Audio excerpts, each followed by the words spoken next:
आप सभी साथियों का आज के इस सेशन में बहुत बहुत स्वागत है। साथियों, आइए इस टॉपिक को हम लोग आगे बढ़ाते हैं और यहाँ पे हम लोगों ने चूज किया है नंबर्स यानी संख्याओं पर आधारित जो प्रश्न है। यह जो टॉपिक है ये नंबर सिस्टम का है और यहाँ पे जब हम बात कर रहे हैं कि नंबर्स पे बनने वाले जो प्रश्न हैं उनको हमको किस तरह से देखने की ज़रूरत है और किस प्रकार के प्रश्न बनते हैं। और यहाँ पे हम लोग पूर्ण संख्याओं पर जो बनने वाले प्रश्न हैं हम उनकी बात करने वाले हैं, है ना। इस कड़ी में ऑलरेडी एक दो वीडियो चैनल पे पड़ी हुई है, हम बात उससे आगे की करेंगे। जैसा कि पिछले डिस्कशन में हम लोगों ने कुछ इस प्रकार से देखा था, इस प्रकार का प्रश्न हम लोगों ने देखा था कि किसी दो अंकीय संख्या के अंकों का योग दिया हुआ हो और अंकों का अंतर दिया है और आपसे वो पूछा है कि वह संख्या ज्ञात कीजिए। ठीक है, तो इस तरह के प्रश्न का हम लोगों ने डिटेल एनालिसिस देखा है और इस प्रश्न को जो व्यवहारिक तरीके से भी हम लोगों ने किया और अंततः ये निष्कर्ष निकाला कि किस तरीके से हमको इस प्रश्न को डील करना है। थोड़ी सी चर्चा कर लेते हैं, जो लास्ट स्टेप था उसकी चर्चा कर लेते हैं। जैसे मान लीजिए कि यहाँ अंकों का योग मान लीजिए 8 दिया हुआ हो और अंकों का अंतर मान लीजिए कि 4 दिया हुआ हो। ठीक है, और अब से पूछा जाए कि वह संख्या ज्ञात कीजिए, तो क्या करेंगे। पिछले लेक्चर्स में हम लोगों ने समझा है इस बात को।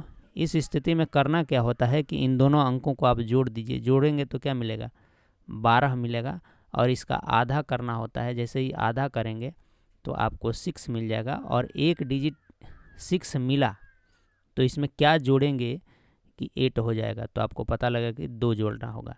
इसका मतलब कि एक डिजिट आपका 2 हो गया और दूसरा डिजिट क्या हो गया 6, तो दो डिजिट आपको मिल गए। इस हिसाब से आप संख्या लिख सकते हैं इस तरीके से, पहले 2 को रखेंगे और उसके बाद 6 रखेंगे तो 26 बनेगा, और नहीं तो पहले 6 को रखेंगे उसके बाद 2 रखेंगे तो 62 मिलेगा। ठीक है, इस तरीके से ये संख्या बन जाती है ना। तो आपने इस बात को समझा होगा, जाना होगा। अब देखिए थोड़ी सी और चर्चा हम लोग कर लेते हैं कि मान लीजिए कि यहाँ पे डिजिट चेंज कर दिया जाए, है ना। डिजिट यहाँ पे चेंज करके देखा जाए। जैसे मान लीजिए कि यहाँ पे दिया हुआ हो 7 और यहाँ पे दिया हुआ हो 3। ठीक है, तो प्रोसेस वही है, कुछ नहीं करना है, इनको जोड़िए। 7 और 3 को जब जोड़ेंगे तो 10 हो जाएगा और 10 का आधा करेंगे। जब 10 का आधा करेंगे तो आपको क्या मिलेगा, 5 मिलेगा। तो एक डिजिट 5 हो गया। अब दूसरा डिजिट आप निकालिए, या तो 5 में देखिए क्या जोड़ने पे 7 आएगा, क्योंकि अंकों का योग आपको दिया है 7 ना। या आप ये देखिए कि 5 में से क्या घटाएंगे तो 3 आएगा। तो या तो 5 में 2 जोड़ेंगे तो 7 आ जाएगा और 5 में से 2 घटाएंगे तो 3 आ जाएगा। तो दूसरा डिजिट आपका हो गया 2। तो अगर इन डिजिट को आप रखते हैं तो एक संख्या बनेगी 52 और स्थान बदल लीजिए डिजिटों का तो एक संख्या बनेगी आपकी क्या, 25, है ना। ये बेसिक सा सवाल है। ठीक है, अब थोड़ी सी बात कर लेते हैं कि अगर ये प्रश्न मान लीजिए आता है और आप ये सारी बातें भूल गए हैं, तो अगर ऑप्शन हो तो ऑप्शन की मदद से आप कैसे कर सकते हैं। हालांकि इस प्रकार का ये सवाल जो है बहुत ही बेसिक है, बहुत ही व्यवहारिक है, ऑप्शन की ज़रूरत नहीं पड़ेगी। लेकिन ऑप्शन यहाँ पे हम लोग ऑप्शन को देखते हुए चलेंगे ताकि आपकी एक हैबिट डेवलप हो। ठीक है, कि ऑप्शन की मदद से भी सवालों को आप बहुत ही ईजिली कर सकते हैं। तो उसके तहत मैं आपके लिए ऑप्शन और एक नया सवाल फ्रेम करता हूँ। ठीक है, तो इस कड़ी में पहले इसको थोड़ा सा हम लोग इरेज करते हैं और फिर सवाल को यहाँ पे बनाने की हम लोग कोशिश करते हैं ताकि आपके सामने ऑप्शन भी आ जाए और एक बेहतरीन सा सवाल भी बन जाए, है ना। और जब ऑप्शन हो तो किस तरह से प्रश्न को देखना है। जैसे मान लीजिए कि यहाँ पे और डिजिट मान लीजिए कि हमने ले लिया, यहाँ पे मैंने अंकों का योग ले लिया 12। ठीक है, और अंकों का अंतर ले लिया मान लीजिए कि 6 ले लिया। ठीक है, अंकों का अंतर 6 ले लिया। अब यहाँ पे हमें देखना है कि यहाँ पे थोड़ा सा ऑप्शन मैं लिख लेता हूँ, तब इसको हम लोग देखने की कोशिश करते हैं, है ना। तो साथियों जैसा कि ये सवाल देखिए और इसको ऑप्शन से करने की कोशिश कीजिए। ठीक है, तो हालांकि आप उस तरीके से कर लेंगे इजीली, है ना। मैं तब की बात कर रहा हूँ कि आप मान लीजिए तरीका भूल गए हैं, आपके पास ऑप्शन है, ऑप्शन की मदद से आपको सवाल को करना है, ठीक है। तो किस तरह से चेक करेंगे? तो ऑप्शन जब चेक करना होता है तो करना क्या होता है कि दिए हुए आंसर को दी हुई कंडीशनों पर सेटिस्फाई कराना होता है। जैसा कि यहाँ पे देखिए, सबसे पहले ध्यान में ये रखना है कि ऑप्शन में क्या दिया हुआ है। तो ऑप्शन में जो पूछ रहा है वही दिया होगा। तो क्या पूछ रहा है? वह संख्या, यानी कि वह संख्या दिया गया है, ठीक है। तो मान लीजिए कि हम ये मान के चलते हैं कि हमारा ये वाला, इस ऑप्शन को हम पहले चेक करते हैं, देखते हैं कि ये दी हुई कंडीशन को सेटिस्फाई करता है कि नहीं करता है। कंडीशन देखिए, कंडीशन क्या है?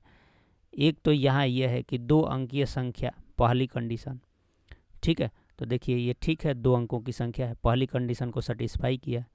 दूसरी कंडीशन को देखिए, क्या कहा है? अंकों का योग 12 है, ठीक है, बिल्कुल सही है, 6 6 12 जोड़ेंगे तो होगा ही। दूसरी कंडीशन को भी सेटिस्फाई किया, है ना।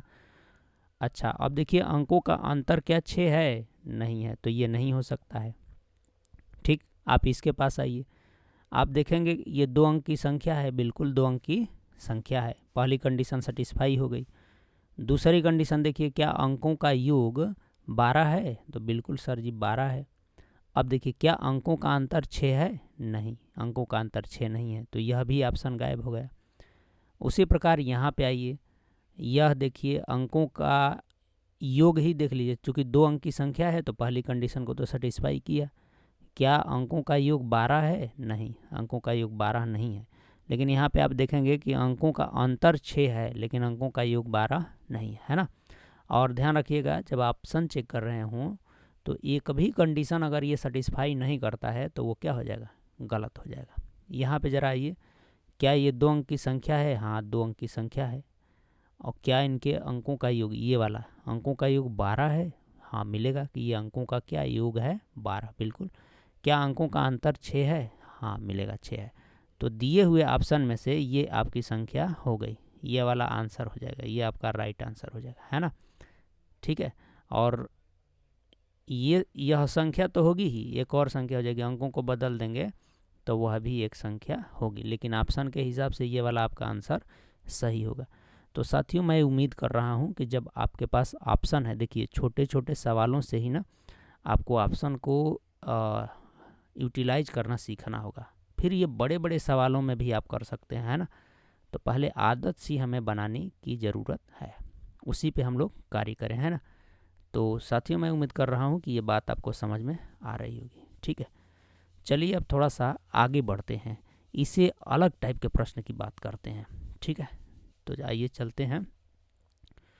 जैसे देखिए, यह सवाल बिल्कुल यह भी वही सवाल है, अगर आप देख पा रहे हैं तो यहाँ दिया हुआ है कि किसी 2 अंकीय संख्या की बात कर रहा है, फिर कहा है अंक योग दिया है, और यहाँ पे देखिए अंतर के जगह पे क्या दे दिया? गुणनफल, और फिर आपसे पूछा है कि वह संख्या ज्ञात कीजिए। तो सबसे पहले हम इसको व्यवहारिक तरीके से करेंगे और फिर देखेंगे कि क्या तरीका हो सकता है जिसको हमें उसमें सेटिस्फाई कराने की, या अपने उसमें एग्ज़ाम में किस तरीके से हमें लेकर के इसको चलना है, ठीक है। अब चलिए पहले इसको सवाल का रूप देते हैं। जैसे मान लीजिए अंकों का योग दे दिया है 8, अंकों का योग दे दिया है 8 और अंकों का गुणनफल दे दिया है 12, ठीक है, यह है संख्या। और यहाँ पे दिया है कि 2 अंकीय संख्या, 2 अंकीय संख्या मतलब मान लीजिए कि एक अंक x है और एक अंक क्या है? y है। तो देखिए अंकों का योग यहाँ से लिखेंगे ना, अगर अंक एक x है और एक y है तो अंकों का योग कहा है तो आप ऐसे लिखेंगे x प्लस वाई, आपके हिसाब से ये हो गया। लेकिन ये दिया हुआ है 8, ये किसके बराबर है? 8 के, एक इक्वेशन बन गई, है ना। फिर देखिए ये क्या कहा है? अंकों का गुणनफल, बहुत बढ़िया। तो अंकों का गुणनफल यानी x into y, x into y is equal to क्या दिया है? 12 दिया है। देखिए सबसे पहले हम सॉल्व करते हैं इसको, है ना, फिर तरीका देखेंगे। अब देखिए एक्चुअल में आपको करना क्या है कि यहाँ पे आपको 2 इक्वेशन ये मिल गए हैं, दोनों इक्वेशन की मदद से x की वैल्यू निकाल लीजिए और y की वैल्यू निकाल लीजिए। और जब आपको x और y की वैल्यू मिल जाएगी तो आप संख्या भी लिख सकते हैं, है ना। अब कैसे निकलेगा? तो देखिए इस वाले इक्वेशन से आप y इज इक्वल टू लिखिए, है ना, y इक्वल टू लिखेंगे तो क्या हो जाएगा, ये x आ जाएगा इधर, तो ये हो जाएगा 12/x, है ना। क्यों हो जाएगा, क्योंकि ये x y के साथ गुणा है तो इधर आके भाग हो जाता है ना। तो आप y की ये वाली जो वैल्यू है, y की ये वैल्यू इस इक्वेशन में रख दीजिए। इस इक्वेशन में रखने का क्या मतलब है कि y के जगह पे रखना है। तो जैसे ही आप यहाँ पे रखते हैं तो ये हो जाएगा x प्लस, और y के जगह पे, ये y के जगह पे क्या रखेंगे, 12/x, बिल्कुल सही। और इधर 8 तो है ही है। इसी को सॉल्व कीजिए। इसको सॉल्व करने के लिए जब आप इसको सॉल्व करेंगे तो इसका यहाँ गुणा हो जाएगा, तो ये हो जाएगा आपका x² प्लस 12 और बटे में क्या हो जाएगा, x हो जाएगा, और बराबर तो 8 है ना। थोड़ा और आप इसको सॉल्व करेंगे तो ये वाला x इसके साथ आ जाएगा, है ना। तो x² plus 12 is equal to 8x, है ना। और जब इसको आप बढ़िया से लिखेंगे, इसको इधर लेकर के आके, तो ये हो जाएगा आपका x², है ना, माइनस का 8x प्लस का 12 बराबर 0। ये हो गया आपका द्विघात समीकरण, है ना। ये आपका हो गया द्विघात समीकरण, ठीक है। तो अब इसको सॉल्व करना है आपको। कैसे सॉल्व होगा, तो यहाँ पे द्विघात समीकरण हल करने का एक गुणनखंड विधि है ना। क्या है गुणनखंड विधि, क्या होता है उसमें, तो ये जो कांस्टेंट पद है ये वाला, और इसका आप गुणा करते हैं, ये मन में करते हैं, है ना। जैसे आप इसका और इसका गुणा करेंगे तो यहाँ पे मैं लिख रहा हूँ, ये हो जाएगा आपका 12x², ध्यान रखिएगा, है ना। अब ये जो बीच वाला है इसको इस तरह से तोड़ते हैं कि इसको जोड़ने पर इतना ही प्राप्त हो, और लेकिन उनका आपस में गुणा करें तो किसके बराबर आ जाए, इसके बराबर आ जाए, है ना। तो कुछ इस प्रकार से आप लिख सकते हैं, देखिए x², है ना, माइनस 2x माइनस 6x, और ये है जो प्लस का 12। देखिए इस 8x को हमने तोड़ दिया किस रूप में, इस रूप में, माइनस का 2x और माइनस का 6x, दोनों को जब आप जोड़ेंगे तो माइनस का 2 और माइनस का 6 माइनस का 8x हो जाएगा। और जब आप इनका गुणा करेंगे तो 6 दूना का 12 और माइनस माइनस प्लस, तो 12x² भी हो जाएगा, इतना आ गया। इसका मतलब कि सही है ना, ये हो गया, ठीक है।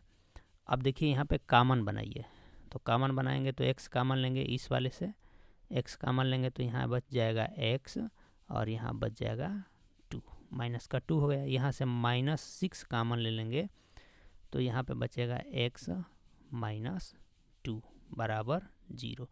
अब देखिए यहाँ x माइनस 2 है, x माइनस 2 यहाँ है, तो यहाँ से कॉमन बनेगा आपका x माइनस 2, और यहाँ जब ये कॉमन बनेगा तो यहाँ वाला बचेगा x, है ना, और यहाँ बचेगा आपका माइनस का 6 बराबर 0। यहाँ से x का 2 वैल्यू आएगा, यहाँ से एक आ जाएगा 2 और यहाँ से आ जाएगा 6, है ना। ये x का मान निकला, और x का मान निकला तो अभी आपने यहाँ y बराबर क्या निकाला है, यहाँ पे देखिए y बराबर 12/2, यानी y बराबर 12 में क्या लिखेंगे x, और देखिए x का यहाँ 2 मान मिल रहा है, एक 2 मिल रहा है और एक 6 मिल रहा है। तो देखिए जब x का मान आप 2 रखेंगे, जब x का मान 2 रखेंगे तो यहाँ 2 हो जाएगा तो 6 आएगा, y का वैल्यू क्या आ जाएगा, 6 आ जाएगा। और जब x का मान 6 रखेंगे, ठीक है, तो y की वैल्यू इसमें भाग दे देंगे तो क्या आ जाएगी, 2 आ जाएगी, है ना।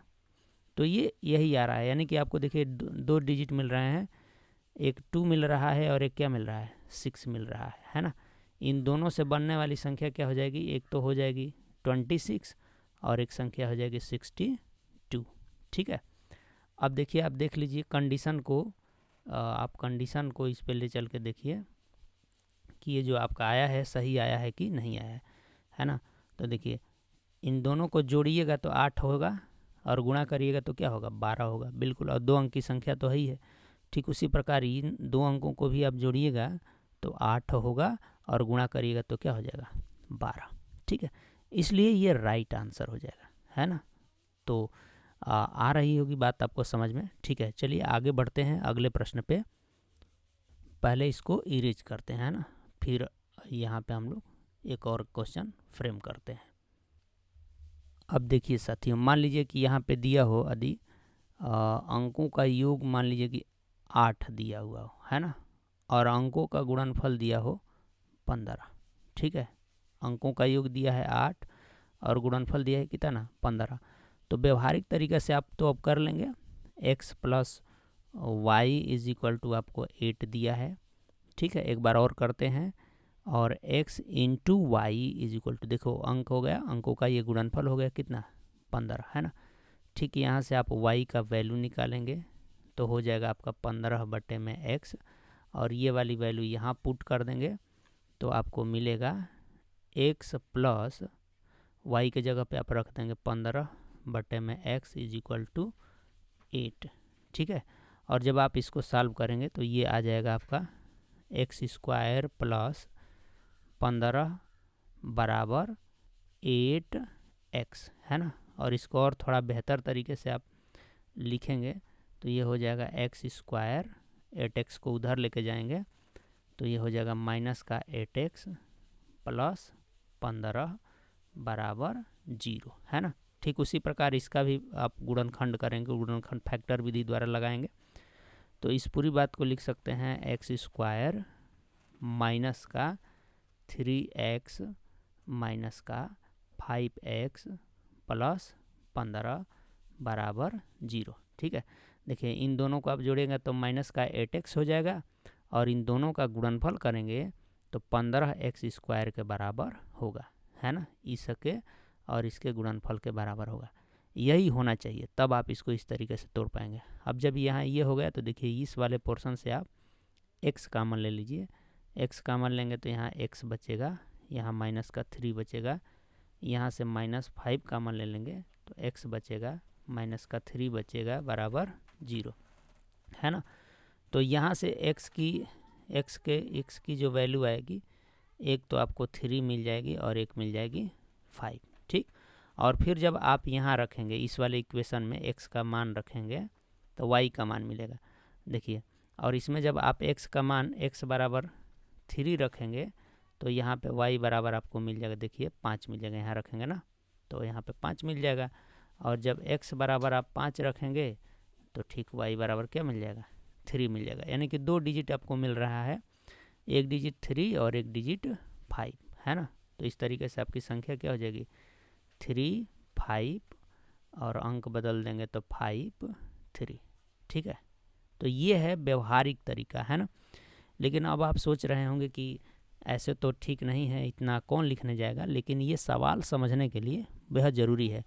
और सबसे महत्वपूर्ण जो बात है ना कि यदि सवाल की आपकी अंडरस्टैंडिंग बन गई तो यकीन मानिए आपके कॉम्पिटिटिव एग्ज़ाम में ऑप्शन भी होता है, आप बहुत ही आसानी से कर सकते हैं, है ना। अब थोड़ी सी बात हम लोग मुद्दे की करते हैं कि एक्चुअल में जब आप इसको सॉल्व कर रहे हैं तो क्या मिल रहा है ना। तो यहाँ से देखिए मैं यहाँ पे ये वाला जो इक्वेशन हमारा बन के आया है इसको मैं लिख रहा हूँ अलग से, और फिर इसकी एनालिसिस हम लोग करते हैं, है ना। तो थोड़ा सा इरेज करते हैं और फिर अपनी कहानी को हम लोग आगे बढ़ाते हैं, ठीक है। देखिए सीखिए, समझना है, और समझ करके जब सीख लेंगे तो आपकी एक बेहतर अंडरस्टैंडिंग भी डेवलप हो जाएगी, है ना। देखिए ये वाला इक्वेशन क्या दिया हुआ है, ये x² है और ये माइनस का है ना। और देखिए यहाँ पे दिया है x, मैं अभी ये स्थान छोड़ रहा हूँ, और उसके बाद से प्लस का, हाँ, और उसके बाद से ये 0 दिया है। तो जब आप ये यहाँ देखते हैं तो यहाँ पे इसके साथ जो आया है वो 8 आया है, और यहाँ पे क्या आया है 15 आया है। अब ज़रा अपने कंडीशन में देखिएगा, इसका मतलब कि यहाँ पर अंकों का योग आ जा रहा है और यहाँ पे अंकों का गुणनफल, ठीक है। तो अब जब भी अगर मान लीजिए कि इस तरीके से भी अगर आप इसको सॉल्व करना चाहेंगे तो कुछ नहीं करना है आपको। तो साथियों आप यहाँ पे देख रहे हैं कि आप ये पूरा स्टेप न लिख करके ये जो पूरा का पूरा ये जो स्टेप है इसको न लिख करके डायरेक्ट आप चाहें तो ये द्विघात समीकरण आप लिख सकते हैं, है ना। जैसे कुछ नहीं करना है, यहाँ पे आपको ये रख देना है, ये माइनस चिन्ह तो रहेगा ही रहेगा, है ना, और फिर आप इसको सॉल्व कर लेंगे। तो एक छोटा सा प्रश्न लेते हैं और तब फिर देखते हैं इसी में अंक चेंज करके कि आप कितना जल्दी से उसको लिख पाते हैं, है ना। तो थोड़ा सा पहले इसको हटा लेते हैं हम लोग।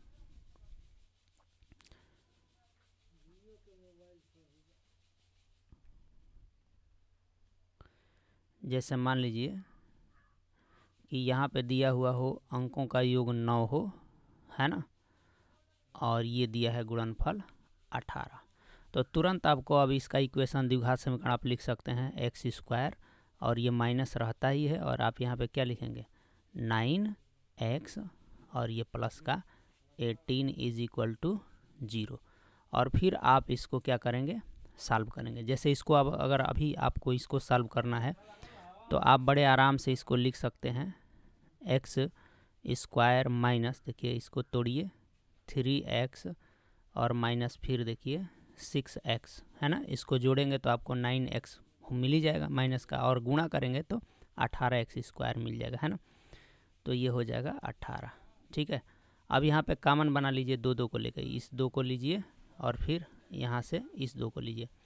यहाँ से आप लेते हैं x कॉमन लेंगे तो यहाँ पे हो जाएगा x माइनस 3, और यहाँ पे 6 लेंगे तो x माइनस 3 हो जाएगा बराबर 0। x minus 3 x minus 6 is equal to 0।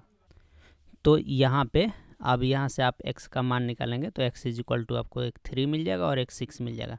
और इस प्रोसेस में आपने देखा है कि y का मान निकालने की भी ज़रूरत नहीं है, क्योंकि यही डिजिट आएगा। जब 3 रखेंगे तो y के लिए 6 आएगा, जब 6 रखेंगे तो y के लिए 3 आएगा, है ना। तो यही 2 डिजिट आने हैं, और जब यही 2 डिजिट आने हैं तो संख्या हो जाएगी आपकी एक 36, और अंक बदल देंगे तो आपका 63, है ना। और देखिए इनको जोड़ेंगे तो 9 आएगा, और आपस में गुणा करेंगे तब भी 9 18 आएगा, है ना। तो ये दोनों संख्याएं हो गई, ठीक है।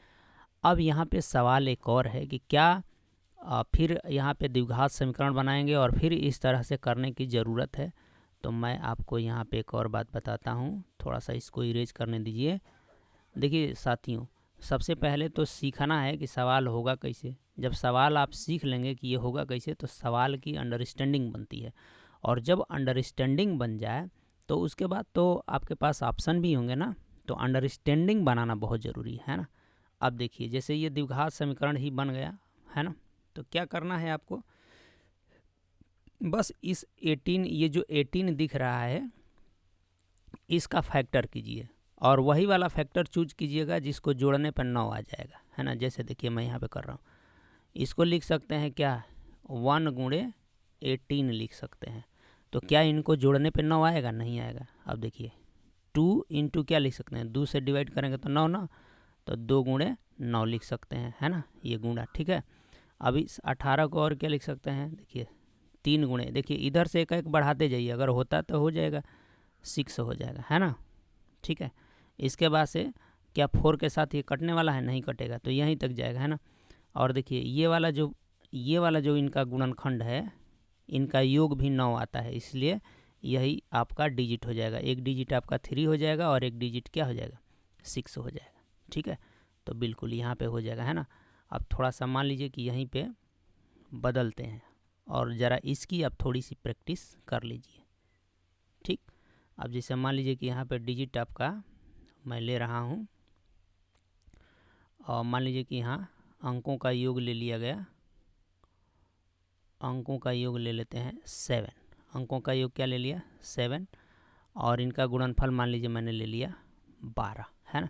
तो अब आपको इसको भी फ्रेम करने की ज़रूरत नहीं है, बस देखना है कि ये जो 12 है इसका लिखिए ऐसे, है ना, लिखिए आराम से। 1 गुणे क्या लिख सकते हैं 12 लिख सकते हैं, फिर 2 गुणे क्या लिख सकते हैं, इसको 6 लिख सकते हैं, फिर 3 गुणे क्या लिख सकते हैं 4 लिख सकते हैं।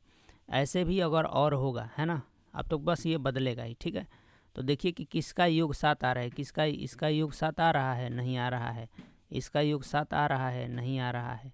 इसका योग 7 आ रहा है, तो ये वाला हो जाएगा, यानी कि एक डिजिट आपकी 3 हो जाएगी और एक डिजिट क्या हो जाएगी 4, है ना। तो एक संख्या आपकी ये हो गई, और नहीं तो ये वाली संख्या ये हो जाएगी, ठीक है।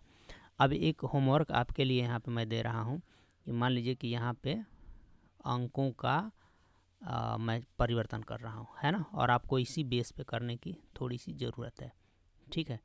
जैसे मान लीजिए कि यहाँ अंकों का योग हम दे रहे हैं 7 और गुणनफल दे रहे हैं 10, ठीक है। तो इसका उत्तर निकालने की कोशिश करिए आप, है ना। तो किए होंगे आपने कुछ इस प्रकार से, इसी को तोड़ना है। देखिए, एक तोड़ेंगे तो 1 गुणे 10 लिख सकते हैं, 1 गुणे क्या लिख सकते हैं, 10 लिख सकते हैं। 2 गुणे क्या लिख सकते हैं, 5 लिख सकते हैं। और भी कुछ लिख सकते हैं, नहीं, अंक बदलेगा। तो इसका ही योग क्या हो जाएगा, 7, है ना। इसलिए एक संख्या हो जाएगी, देखो एक अंक हो जाएगी आपका 2 और एक अंक हो जाएगा 5। तो ये इस तरीके से संख्या हो जाएगी 25 और क्या हो जाएगी 52, ठीक है। तो साथियों, मैं ये उम्मीद कर रहा हूँ कि इस तरह का भी अगर सवाल आपके सामने आता है तो आप निश्चित रूप से कर पाएंगे, है ना। और यहाँ पे हम लोगों ने ये भी देखने की कोशिश की कि किस तरह से हम इसको व्यवहारिक तरीके से सॉल्व कर लेंगे। और व्यवहारिक तरीके से सॉल्व करने के बाद हमने यह भी समझने की कोशिश की कि वह कौन सा बेस्ट तरीका होगा, कैसे इसको हम लोग जल्दी से सॉल्व करने वाले अप्रोच पे पहुंच सकते हैं, है ना। तो इस सेशन को आज हम लोग यहीं पे विराम देंगे और यहाँ पे मैं आपके लिए एक छोटा सा सवाल फ्रेम करके जाता हूँ। जैसे अंकों का योग मान लीजिए दे दिया हो 9 दे दिया हो, है ना, और गुणनफल दे दिया है 45, 45 नहीं 18, ठीक है। गुणनफल क्या दे दिया हो 18। इसको ज़रा कीजिएगा, है ना, इसको आप सॉल्व कीजिएगा। फिर हम आपसे मिलेंगे इसी पैटर्न पे थोड़ा सा और चेंज करके। ये जो कंडीशन है, इन कंडीशनों को चेंज करके और भी बहुत सारे सवाल बनाए जा सकते हैं। तो अगले सेशन में हम लोग उनके साथ मिलेंगे। और मेरे साथ तब तक बने रहने के लिए आप सभी साथियों को बहुत बहुत धन्यवाद। बड़ा मन लगा के, दिल लगा करके आप सीखिए। जब सीख जाएंगे तो चाहे प्रश्न कैसा भी आए तो आप कर पाएंगे, क्योंकि आपने मैथमेटिक्स को सीखा है, ठीक है। धन्यवाद।